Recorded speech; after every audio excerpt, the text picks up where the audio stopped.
Allora, ciao a tutti ragazzi, questo è il nuovo video dedicato al mio secondo libro, il primo romanzo, Antonio Rizzi, l'innocenza con realtà.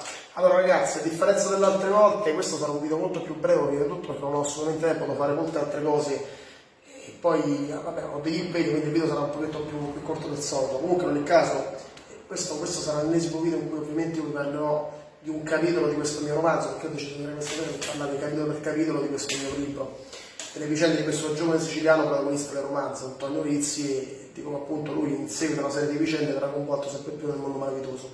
Quindi stasera in questo caso vi parlerò della grandissima parte del capitolo 7, però appunto per una ragione di tempo farò un video più breve perché appunto non ho tempo.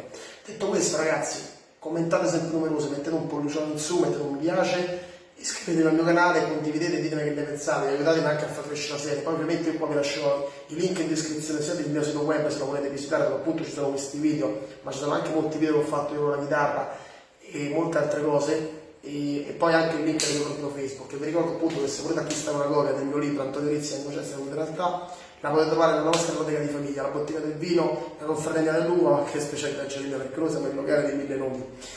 Noi siamo a Sabate, in provincia di Latina, Corso Vittorio Emanuele Terzi, numero 55, a Sabate, provincia di Latina.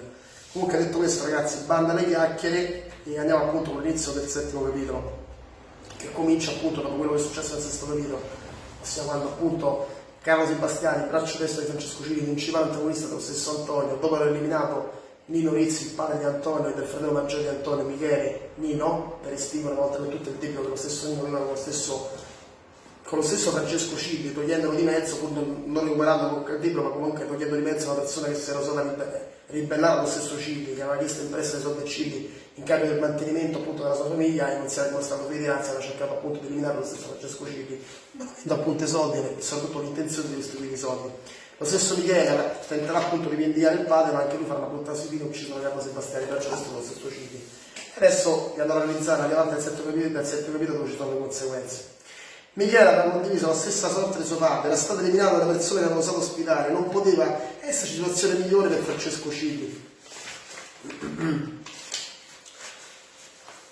poteva esserci cosa, situazione migliore per Francesco Cini. Questa volta Carlo, conosciuto il caso, con Nino Rizzi era commesso per un abissale, questa volta era convinto che sarebbe bastata la fossa ben nascosta dal fogliame, secondo il suo omicidio.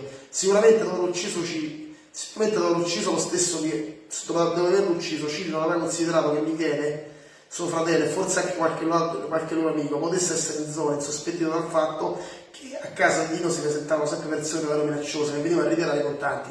Si pensò Carlo a mente fredda, erano stati loro a far sparire il corpo del padre. Ma adesso Michele non era più un problema, questa volta nessuno avrebbe trovato il corpo, avrebbe fatto sparire tutto.